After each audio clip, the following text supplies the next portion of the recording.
What's up, Joe 200? Happy Halloween. All right, so here we are, October 31st, 2021. And so I would say I'm going to get right into it, but I'm going to get right into it. So what we're going to do is this week, we have been building this house, okay, right?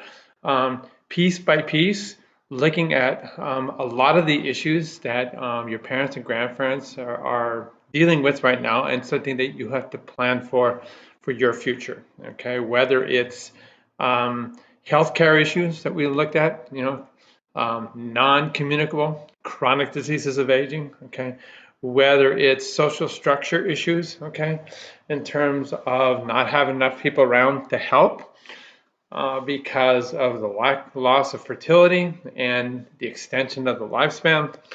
Um, the burden of caregiving that is then thrust upon you because there's just not enough people around to help. And then you sandwiched in there trying to make a living, all right, make things work, all right. All right. So one thing that we have been, kind of hammering away on is that a very large majority of people in our country um, either are living hand to mouth, okay, meaning they work, okay, and they take the money that they earn and they eat it, either through entertainment or actual buying food, paying rent, okay. We see a lot of people, this was not a matter of choice, okay, it's a matter of circumstances, and we're trying to get the word out that you start small at a very young age, and that how things can grow, all right. And so you just kind of have to act your wage, okay?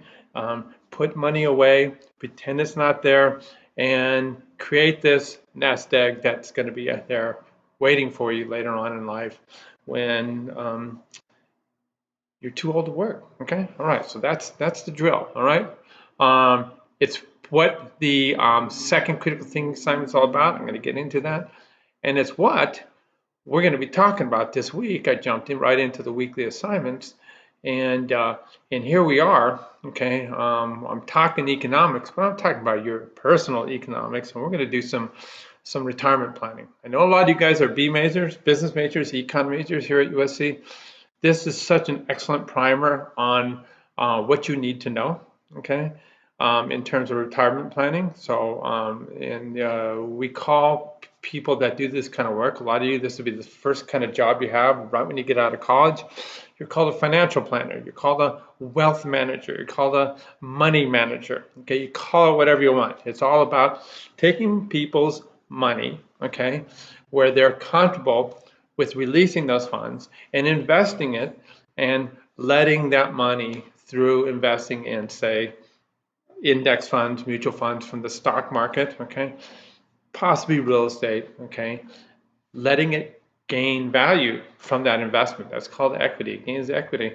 And you get this return on the investment. So you put a little bit money in now, you let it compound, and next thing you know, you can, make tenfold, you can make 100-fold on that initial investment. All right, let's take a look at that. That's called retirement planning. All right, so my lecture that I'm making right here is going to go right in here, this financial planning lecture. Okay, all right, week 11, hard to believe. Okay, like I said, this is going to be the wheelhouse of our business majors. If it isn't now, it's going to be. Okay, and big deal. All right. How about if you're a drama major? Okay, you're an actor. All right. You make a lot of money off a couple movies. All right. You don't need to hire somebody to lose all your money. You can do that on your own. All right. But I'm being, facetious. But realistically, it doesn't take. If you like to get on your phone, okay, do Snapchat. You like to get on your phone and play video games.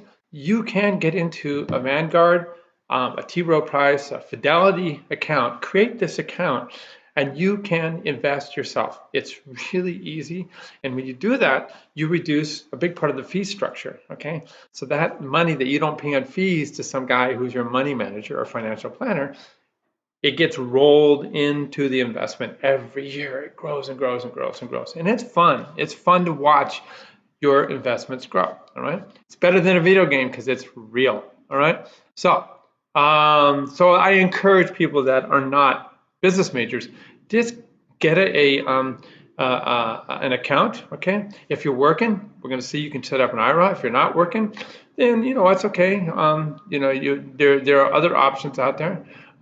They're called brokerage accounts, and you can do that as well. All right. So where are we at? How about shock and awe? All right. So that we've been doing this all along. We're looking at statistics. Okay. So there was a study. Okay. 2018. Okay. And we looked at 50 to 55 years of age. Okay. And we looked at the middle of the road. So we stack up all the Americans that are 50 to 55 years of age, and we do it by how much money they have put away into a retirement account. Now, this is separate. Remember last week we were talking not only retirement accounts, we were talking about the total wealth, and a big part of American wealth is rolled up into the value of the home, right? So, I bought this house for $435,000. It's worth $2 million, right? So that's equity right there, okay? Separate from that, how about the money I've been putting into my Fidelity retirement account, right? All right, so if we look at people between 50 and 55 years of age, okay, millions and millions of people, we see the middle of the road is $8,000, $8,000, okay? And for those getting closer to retirement, all right, so they stepped it up and they looked at the next age bracket, 56 to 61, all right, again, the middle of the road is $17,000, all right? It's mind-boggling. Mind-boggling. Okay. Now the average is going to be higher than this median because there's a lot of people that are in the top 1%, that are in the top 0.0001%, that obviously are going to have billions of dollars, millions and billions of dollars. Okay. All right. So that gets skewed when you look at a mean, and that's why the median is so important, because you're looking at individuals that way. You're looking at how desperate the situation is, and we saw it in those two older adults that were in the retirement community that were living solely on Social Security last week's chapter. All right. So 21% of Americans have not saved a thing. Okay, it's crazy. It's crazy, and people are on the belief, okay, that the Social Security benefit is adequate, and this is very misguided. Obviously, is surviving on 20 grand a year adequate? Seriously? Okay, all right. And we look at the average Social Security benefit. That's the average across the board in 2021. Is $18,516 a year. Okay, that's hardly enough. Hardly enough. Okay, and remember, this is going to be compounded. Okay, when for whatever dollar amount you are above the poverty level, you're going to be having to pay for these expenses that are unfortunate but a reality, and these out-of-pocket healthcare expenses can be up to 10 grand a year, not covered by your Medicare insurance. All right, that's why you have to plan. Big part of that, shoot, I want to go to Costa Rica, I want to go to Spain, I want to have fun, I want to buy another electronic vehicle. Okay, these are just things and fun, but why not? I want to live comfortably. All right, so that's what this 11th assignment is all about. We want you to start thinking about these different investment mechanisms that are available to you and your parents for financial security with retirement. Okay, all right. So it's we've talked about Social Security benefits versus age of retirement. That's a real basic one, okay, and I kind of spell it out down here, okay. But also we want to, we want more than just a Social Security benefit. So we want to be able to invest our money into what are called tax deferred accounts. It means that I will invest it, and no matter what gain, okay, equity that money is making over 20, 30 years, I don't pay any taxes on it. I only pay taxes on it when I spend it, okay? And there's a very, very reduced basis of tax too. Let's say if I don't spend it all and I pass it on to my kids. All right, so it's great. All right. All righty. So this 401k is the one you've heard about of a traditional company. 401(b), which is what USC is, because we're supposedly a not-for-profit. Okay. All righty. We're going to talk about what are called individual retirement accounts. So let's say you run your own small private business, but you still want to put away this money in this away from the taxation account, so it'll grow later in life, and that's called an individual retirement account. All right. Okay, and then another one we're going to talk about is people like you guys called IRAs. When you first start working, you're not making any money at all. You know, you might as well pay the tax going in because your tax rate is so tiny when you're only making 30 grand a year. You know what? And you're rooming with a bunch of buddies, and so your expenses aren't so bad. You might as well take. You're making 30 grand a year. Take 3 grand a year, and throw it into what's called a Roth IRA. You pay next to no taxes. The beauty of this is when you now access that money. You're 22, you did this, you access that money now when you're 72, guess what? You don't pay any taxes on it at that point in time. So that's a huge benefit, all right? It's designed to encourage young people like you to invest, all right? All righty, so basically have fun with this. I really want you to kind of navigate the assignment and learn about it. And the cool thing about all this is we've created it so it's gonna tap right into CT2, and you're gonna see what's going on there. All righty, so the first basic concept, is your Social Security benefit going to be adequate? All right, let's check it out. I doubt it. All right, let's check it out. All right, so I've been putting away my money into Social Security my whole life. Okay, and I look at it and I see that if I retire at 66.7 years of age, okay, the maximum benefit I would be getting is $3,011 a month. Okay, that's at the full retirement age. All right. So this is for somebody who's been working for at least 35 years. All right. All right. So that's not a lot of money. That comes up to about a little over 36 grand a year. Okay, at full retirement age. Not that great. Okay. All right. Now remember. Okay. I see no point in retiring. Okay, I'll be 66 this coming June. What am I going to do? I'll be bored. Okay, a big part of aging successfully, and guess what? My genes are significant. I'm going to live a long time. I live healthy. I'm going to live a long time. Okay, and a big part of staying significant is to be significant. All right, so that means you got to have this purposeful way of living. So I'm going to keep working. Why not? Maybe I'll work till I'm 72. What do you guys think about that? Okay, so what I'm going to do is, since I'm going to have my USC income coming in, I think I'm just going to delay my Social Security benefit. Okay, so instead of making this much a month, okay, I'm going to delay till I'm at least 70 years of age. Okay. The government has incentivized this, okay? So, the Social Security Administration is going to increase my benefit by 30%, okay, above what I could access this next year, all right? So, yeah, I'll keep working, all right? I'm going to keep working, all righty? And so that means instead of $3,011 a month, I'll be making $3,790 a month at age 70, all right? So that's significant, all right? And I should have done the calculation. Let's just do the calculator here, all right? I'll go ahead and put it in later on, all right? So the amount was $3,790. All right, let's check that out. Okay, all right, we'll do. All right, to do it, 3,790 times 12. Survey says, boom. All right, so that's 45,500. I'm going to round it up, 45,500 a year, which in my book is a lot better than 36,000 a year. All right, so yeah, so I'm going to stick that right in here. All right, so check it out. Okay, you can check out the Social Security benefits and advice in terms of retirement right in here by going into these websites. Here's why. It's from the government telling us, hey, this is why we want you to delay. It's exactly what I said right here. And you can have right into these websites that are retirement planners, so you can pull this out as a money manager as a financial planner and use that when advising your clients for people that feel like they can't. This is a mystery. It isn't a mystery, guys. You can do it yourself. All right. Okay.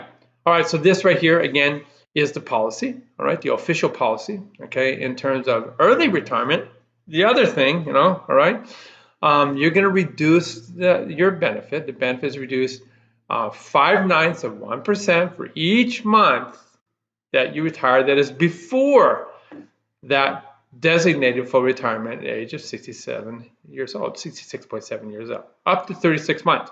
All right. All right. So we go backwards in time. Okay. And so I retire 3 years earlier than I should. Okay. I'm going to receive a reduced benefit of 30% of what I would have gotten up here, which we saw right up here, 30% of 36,000. All right, that's not good. Now let's put that in. All right, now it's all right. So we go 36,000. Okay, times 0.7 equals. Really? So 25 grand a year instead of 36 because I decided to retire 3 years earlier. All right, not smart, not smart. So just hang in there, keep working. Like I said, what else are you gonna do? All right, so that's what that's all about. Okay, all right. Next, all right. So let's learn about these different mechanisms of contributing to your retirement. Okay.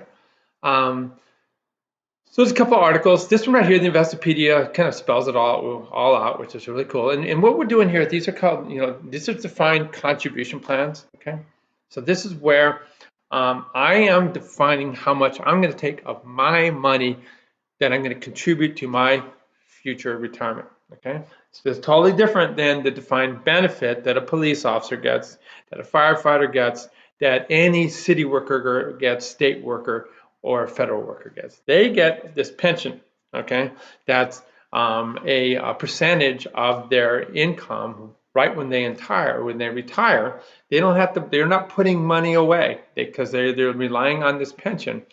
And a lot of times you have to work. So a buddy of mine just got a job at UC Irvine, so he has to work at UCI for 5 years because, yeah, the UC system is a government job.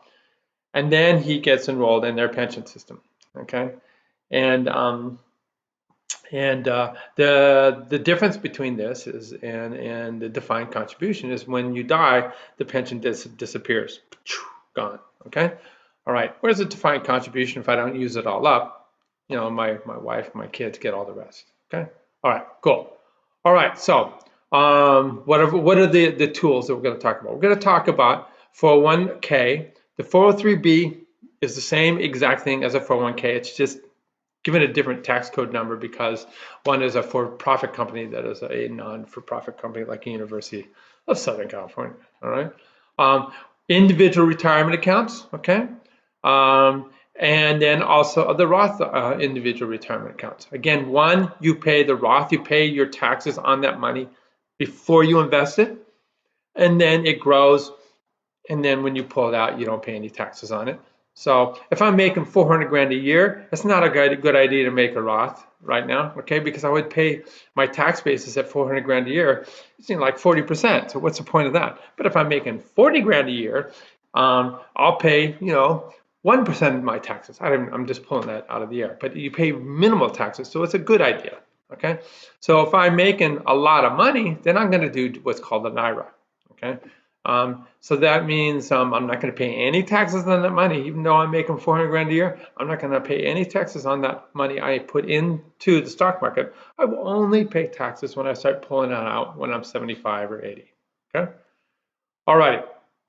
So what do we have here? Okay.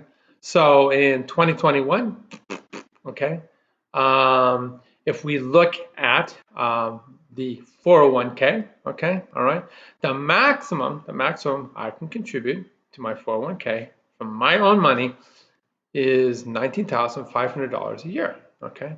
Now, the government wants us to make sure that we're putting enough money away, so they have this ruling, this law that allows you to do what's called catch-up funds, okay. which allows me, as you see here, to put an additional 7 grand in, all the way, 6,500 in, to bring it up to 26,000, sorry, dollars a year, if I'm over the age of 50, all right? Because the government doesn't want us to be all destitute, relying on Social Security, all right? All right, so that's what's called the $6,500 bump, all right? That is possible for the 401k, all right? These are called catch-up contributions, okay? Now, we can include the matching funds from my employer, all right? USC, okay? And everybody, every employer is different. And this is something you did when you sit down and you get a job offer. They're offering a 401k. It's something you have to seriously consider, because this is free money, especially if there's matching. If there's matching funds, boom, all right? It's good for you if there isn't matching funds, because if you're making a good salary, you can really stockpile the money away. There's matching funds. This is just, especially when we look at the compounding, it's amazing. Okay. All right. So with the matching funds, all right, I can put in, okay, my contribution of 26,000, and if USC wants to make up the rest, okay, I'm sorry, 1950, because I'm under 50, USC wants to make up the rest, I can put in 58 grand a year into that retirement account that doesn't get taxed. Okay. All right. After 50, instead of 58, it can be 64,500 a year. So this is a huge mechanism for doing this catch up. All right. Cool. All right. Now, what's not listed in here, but I want you to think about it. It comes up later on down here. Okay.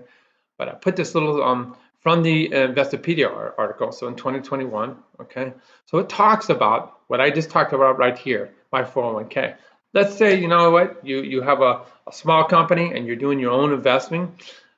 Sadly, there isn't, the IRA is not an equivalent mechanism. So you can put 6 grand a year into an individual retirement account, okay? Not the 19,500 that I got if I'm part of a big kind of shared investment mechanism that is a 401k, all right?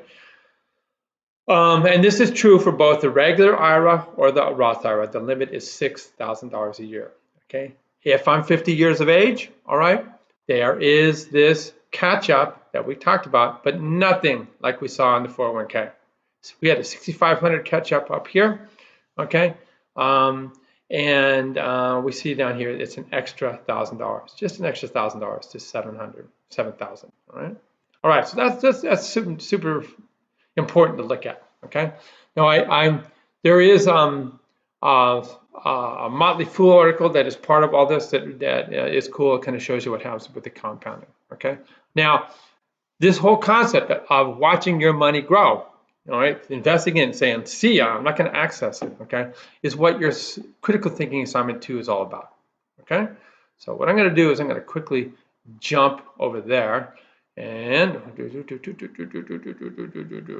we'll just go right into CT2. Oh, by the way, guys, I'm teaching this killer Maymester course where we're going to go to Costa Rica for 2 weeks. 1 week here at USC and 2 weeks in Costa Rica. It's going to be awesome. A lot of surfing, tell you that right up. Okay. All right. So we're going over here. And so this is the critical thinking assignment that's relevant, completely relevant to what we're doing right now in the class. Okay. It's just relevant to being, an financially independent person. Right. So go down there. There's CT1, which was kind of cool. Okay. Here's CT2. All right. So it's all laid out. There's a slide deck that you can download right here. And then I put the images from the slide deck. Okay. What you're going to do is indicated right here. You're going to pretend like you have an IRA, and you're going to put money into an IRA. You're going to use 2 different approaches into the investment. And then the other thing is you're going to put money into a 401k. And you're going to see what happens when you have matching funds and how much of a difference that will make. All right? You're going to use 2 investment strategies. That's 4 total. Okay? And this kind of just goes through here's the calculators right here. That's the IRA calculator. This is the 401k calculator. Just you put the money in, you're going to get these displays. Okay. I talked about my 2 strategies that I used right here. Okay, in terms of my IRA and what it meant. Okay, and you come up with your own strategies. Okay, and then here's my 401k calculator. Again, you guys are gonna trip out on this and in how much money you can make. Okay, see how excited I got based on that balance right there. Actually, I'm doing even better than that because I was fiscally responsible. Okay, so you're going to see. Okay, and in the slide deck it shows you you can watch the compounding that happens. Okay, year after year after year after year, you can watch the money grow because for every dollar you put in there, if it earns 10%, then the next year it's a dollar and 10 cents. Or every $100 you put in there, it's 110 the next year. You see how it just keeps compounding and compounding and compounding, and it just grows. Okay, cool. All right, so you're gonna have fun with that for sure. Back to our weekly assignment over here. Okay. All right, so this cutout right here goes into again the difference between these plans, and we've been talking. So again, I'm defining the contribution. That's what a 401k, an IRA, or a Roth IRA is all about. Okay. These numbers are Internal Revenue Service tax codes. Okay. That's why they're called what they are. And like I said, USC is a nonprofit right here. So other universities like that, or let's say you work for some type of company that is societally beneficial, okay, then it might be a 403b as well, right? All right, here's Investopedia again, and then this describes the other thing, the firemen, the firefighters, etc., and that is the defined pension plan. All right, and like I said, when the individual dies, there is limited spousal and underage child benefit that disappears after the child is 18 years of age. Okay, all right. It all depends on how it's all worded. Right. Here's the Motley Fool article I was talking about. That's going to look at, which is kind of cool. It looks at what happened in terms of this compounding that we were just looking at in the critical thinking assignment number 2. Okay, awesome. A lot of foundations, etc. Not-for-profit foundations or 403b. Okay, as well. Like let's say you work for the Alzheimer's Association or something like that. Okay, all righty. So this right here explains why a 401k is better. You're going to get these financial planners, guys, money managers. They're going to sit there and they're going to chew on you and say, you know what? You should take the money out of your 401k, work with my organization, and we'll create some IRAs from that. Don't do it, okay? There's a lot of reasons. There's fees, okay? There's also the insurance that money has under a large corporate 401k, just in case something screws up. There's a lot more insurance that will back that investment because somebody is doing it individual. You can, again, I throw a lot. This is such an important thing. I threw a lot at you here with that, okay? All right, so these are some of the they are the websites from the IRS that talked about what I was talking about in terms of limits. Here we are again, okay, about a 401k, okay, if you are less than 50 years of age, if you're greater than 50 years of age, okay, and how it is, you get this again catch-up fund right here, $6,500. If it's an IRA, a Roth IRA, you see the difference. Limits how much money you can invest. Okay, it tells you the taxing. Okay, taxed after retirement when you withdraw. IRA taxed after withdrawal when you withdraw, and tax here the Roth IRA. This is the regular IRA. The Roth IRA, again, what you would do when you're not making any money at a very low taxable rate, you're taxed at the time you invest, but not when you pull it out. Okay, all right. Okay, some things that you'll learn about here. This just talks about it. Don't screw around. Don't try and be a crystal ball reader where you're going to invest in individual companies. It's best to be safe. You'll see when you open up, and my challenge to you guys is open up your own accounts. Open up your own Fidelity, Morgan Stanley, T. Rowe Price, your own Vanguard account, whatever your company is. Okay. And you can get in there and choose what are called index funds. Okay, the S&P 500 is an index. Okay, the Dow Jones is an index. Okay, there's thousands of these different types of, and they're also called mutual funds.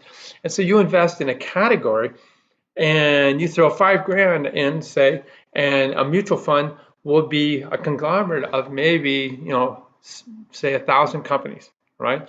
So on average, of those 1,000 companies, you're going to make 10 grand, 10% a year, which is cool. If a few companies tank, it's not going to kill you. Whereas obviously, if you choose the right company, in the stock market, you make a lot of money, but more often than not, you're going to lose money. And so that's why doing these index funds, a mutual fund, the same idea, same concept, is a much safer bet. And you'll see when you go to your retirement accounts, you can choose the amount of risk that you would not want to do within this bundled mutual fund. So maybe that's all tech, okay? You're into tech, okay? So you can do a tech mutual fund that is high risk, okay? All right. You can select when the return date is, okay? So 10, 15 years where you have an anticipated return, you can select all that, and it's really, really fun to do, okay? All right. This is another one right here. Okay, this is for people that are very, very risk averse. It's called an annuity. Okay, and it's a contract. You take your money. Okay, you give that money to an insurance company. Okay, the insurance company then goes out and invests the money. Okay, and takes a lot of the profit on their own. Okay, and then they agree to provide you monthly retirement payments. Okay, for a significant fee.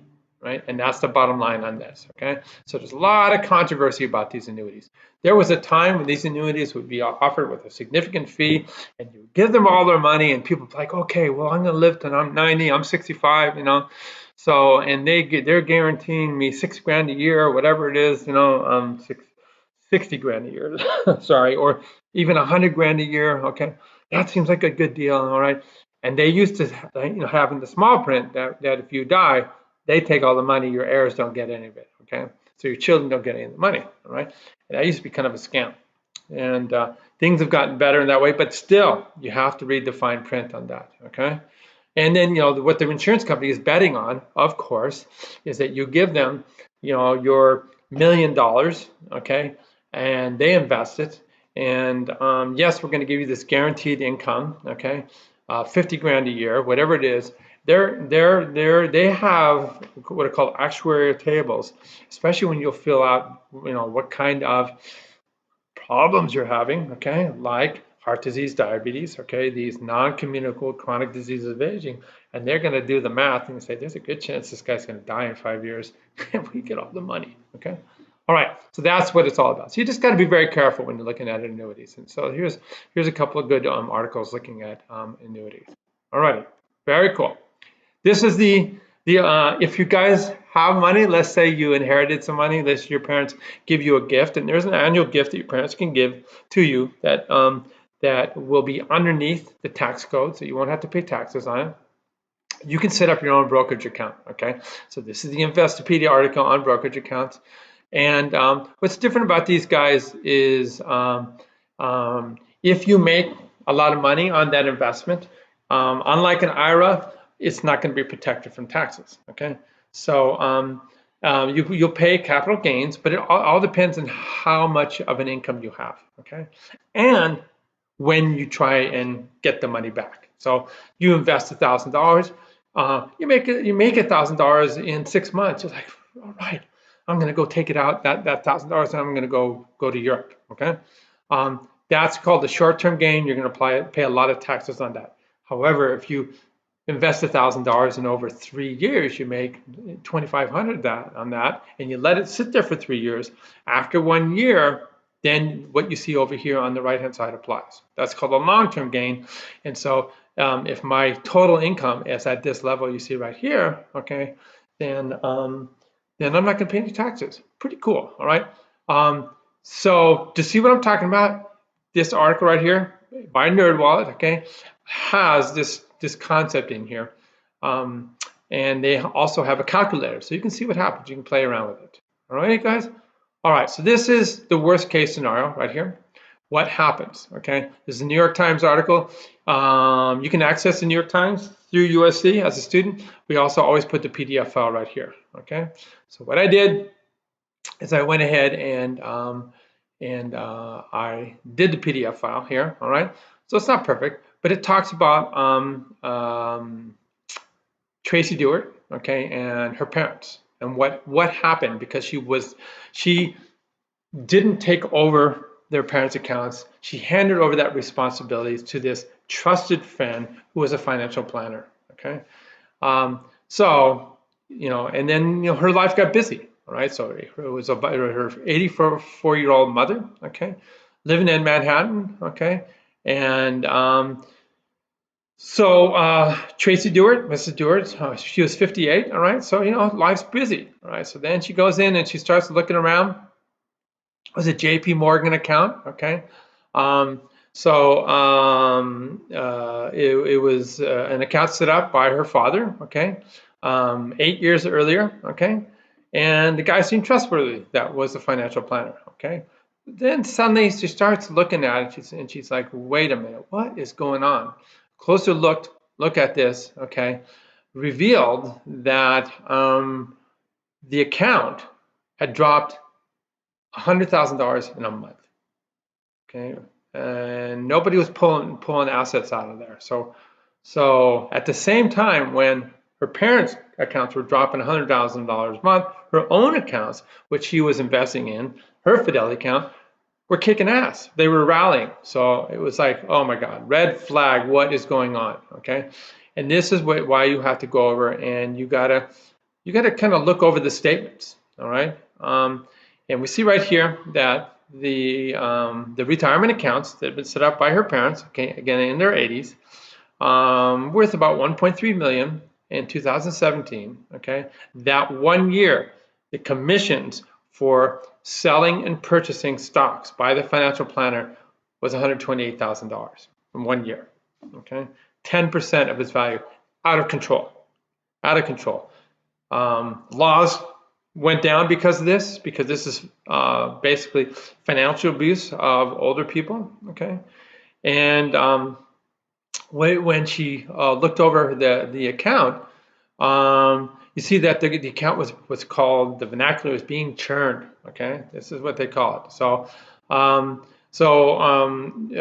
basically, you remember it was 1.3 million. So in that 1 year, almost 900 grand have been sold and then bought new ones. Sold the old ones, bought new ones. Sold the other. Okay, and just that had realized for the broker about 48 grand, 47,600 in commissions just from those. Okay, separate from the annual account. Okay, the broker claimed that the clients had wanted it, but it was a lie. Okay, so you see right here, this is the kind of statement you would get, and you see right here, this is exactly what I'm talking about here, where these are from this 1.3 million. This is how much was sold in 1 year, 822,000, and then turned around and bought new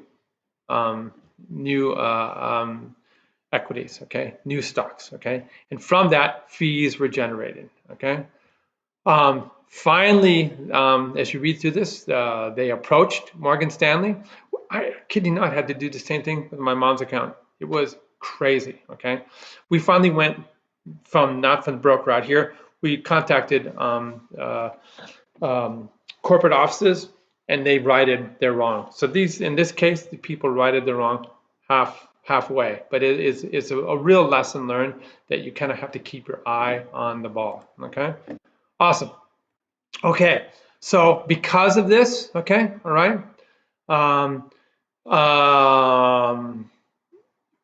laws were set into motion. Okay, so during the Obama administration, money managed financial planners, okay, were by a new law set in motion, were now being legally held to a standard of having a financial or fiduciary responsibility to their clients. So this made them legally responsible for what was going on. And there would be a board that would investigate them and fine them if they were not being fiduciary for their client, okay, working in their client's best interest, okay? All right, because of the exact thing that we just saw in that New York Times article, okay? So that was what the Obama administration did. They created a law for making financial planners legally required to have their clients' best interests in mind as fiduciaries, okay? All fine and good. The Trump administration came in and repealed the law, all right? So it was back to the wild, wild west of financial planners not being responsible. 99% are, but there's always that 1%, okay? And now with the new administration, the Biden administration reinstated the law, okay? And this right here is what a fiduciary means, if you have any questions. A real cool article by Forbes magazine, all right? Cool. All righty. So we've kind of laid all the groundwork here, okay? You guys have done the readings. This is important stuff. You guys have got to learn how to be financial planners, okay? Your own financial planner, right? And now let's look at our American society as a whole, and that's what this discussion is all about, okay? We want you to think about the enormous gap that exists between retirement needs and actual savings, and what can we do to promote this? How can we help, okay? Do you think the millennials are more or less likely than us? Take a look, find out, let us know, okay? What do you think is going to happen to this next group coming down the pike? People behind us in terms of their retirements. Are they going to have as much equity in their homes? I don't think so. Remember, back in the time we were looking at housing, they can't afford housing. They're living hand to mouth more than say I was. They don't have money in retirement accounts, okay? So it's a big issue, all right? All righty. This is, Microsoft Word of this CNBC article right here. You can also access the link. And again, it goes to this concept of exactly what we're talking about here. Looking at the median retirement saving accounts by age. Okay, so we see here the 56 to 61 right here. Okay, and we see that it dropped hugely. What happened here? All right. This is the Great Recession, okay? So at this point in time it was 17. They're probably back up here, but it's hard to say. It's back up, again, by age, there's very little being invested. You guys should be kicking butt right now in terms of this, okay? All right, here's more information, okay, if you need about retirement issues. That's it. I hope I got your attention on this. It's super important, okay? Be aware, 10 days later, CT2, it's going to be fun. Follow the slide deck. I'll send out a video as well, all right?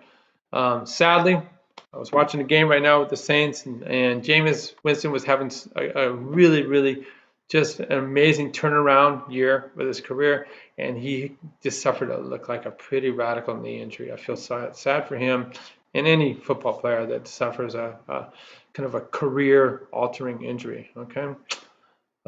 Just like Drake London did, it was just a broken ankle. He's going to be okay, but just a broken ankle. Oh, man. You know what? You come back hard. See right here? You see that, man? That's called a total knee replacement. And yeah, I'm still on it. Believe me. Okay. That is it, my friends. So what I'm going to do here is I'm going to say peace. I'm going to say take care. I'm going to find my out. And there goes Julie. Take care, guys.